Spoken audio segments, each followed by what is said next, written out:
something else you did that to me was engaging. I was part of the audience. You started the presentation. We arrived and we all had, I don't know whether you still do as part of this talk, but we all had I think it was two pieces of paper. One was green, one was red.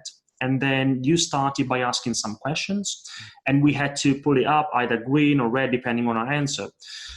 Why did you do that as part of your introduction instead of just asking some questions? It was something that I had to come up with because there was a breakout I used in a lot of presentations that took about 15, 20 minutes. And I wanted to get a similar point across, but I didn't have 15 minutes.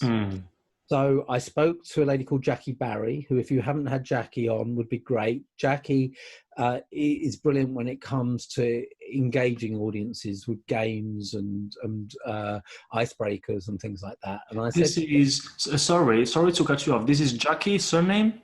Barrie, Barrie. Okay, thank you. I think it's JackieBarrie.com, Jackie with an IE as well. Okay. And Jackie's a specialist in icebreakers. And I said to Jackie, I need to find a different way to engage people more quickly. So what I used to do was, I still do it where I have the time, run a mini mastermind group where everyone in the audience would break into groups of 6 or 7. Someone in that group would have a challenge, and I would give them a structure for the rest of the group to find solutions. And that takes time.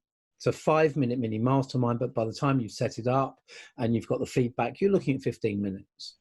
And the point I want to make is that we're not alone, and the answers we want are all around us.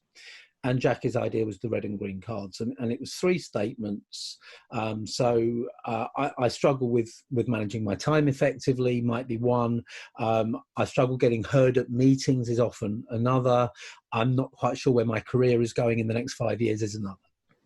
And then you hold up the red card if you're struggling with that, and the green card if you've struggled with it in the past, but you overcame it.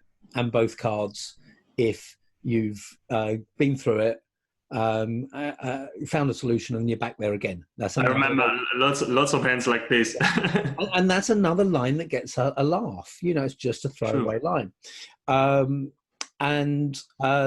You get a sea of red and green. Now, what that does, rather than put hands in the air, you've got a very strong, powerful visual for the room.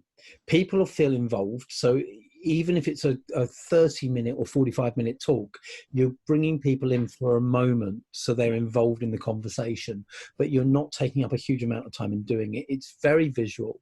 It's very powerful. Hands in the air is not going to have the same power as red and green cards. A byproduct of it is that I find that it's fantastic for the organisers' video and photography for the event, because particularly with a large audience, you have a very powerful image. And it shows something else. It shows audience interaction and engagement from that perspective as well. That's a byproduct of it. But it's worked really well for me. Very clever.